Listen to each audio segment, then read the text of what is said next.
कागद पानांना आकार देणारे, अज्ञानाच्या अंधारात ज्ञानाचा प्रकाश पोहोचवणारे, मुक्तपणे बागडणाऱ्या सळसळत्या चैतन्याला अस्तित्वाची जाणीव करून देणारे, विद्यार्थ्यांच्या गोड आठवणी जपणारे, पांढरा खडू आणि काळा फळा यांच्या माध्यमातून अनेकांचे आयुष्य रंगीत बनवणाऱ्या जगातील सर्व वंदनीय शिक्षकांना माझा साष्टांग नमस्कार. म्हणूनच मी सावित्रीची लेख आपणासमोर विषय मांडत आहे. मला शिक्षकच व्हायचंय. उभ्या एका आयुष्यात अनेक भूमिका साकारण्याचे अहोभाग्य फक्त शिक्षकांनाच लाभते.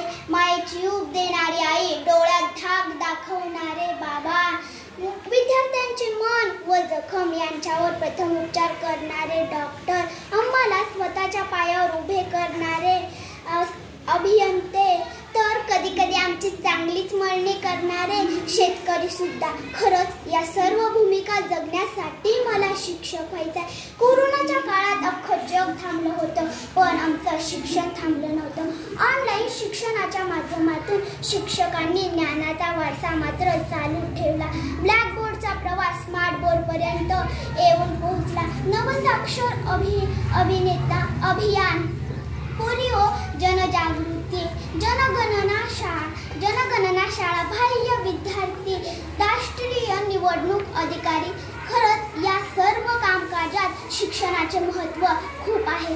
उभ्या एका देशाचे भवितव्य ज्या मतपेटीत बंद असते अशी ईओ मशीन शिक्षकांच्या हाती सोपवताना कुणाच्याही मनात तोल मात्र शंका नसते. इतका विश्वास जपण्यासाठी मला शिक्षक व्हायचा आहे. डॉक्टर APJ अब्दुल कलाम म्हणतात, जर लोक मला एक चांगले शिक्षक म्हणून लक्षात ठेवतील तर तोच माझ्यासाठी एक खूप मोठा सन्मान असेल. कारण माझ्यासारखे एक शिक्षक अनेक शास्त्रज्ञ निर्माण करू शकतात. जया अंगी गुण मोठे, तया यातना कठीण.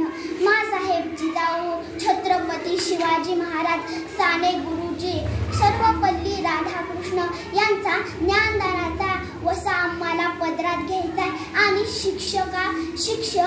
शिक्षणाचा वसा जपायचा आहे. म्हणूनच स्वीकारून नवीन जग बदलण्याचं मला कारण व्हायचंय.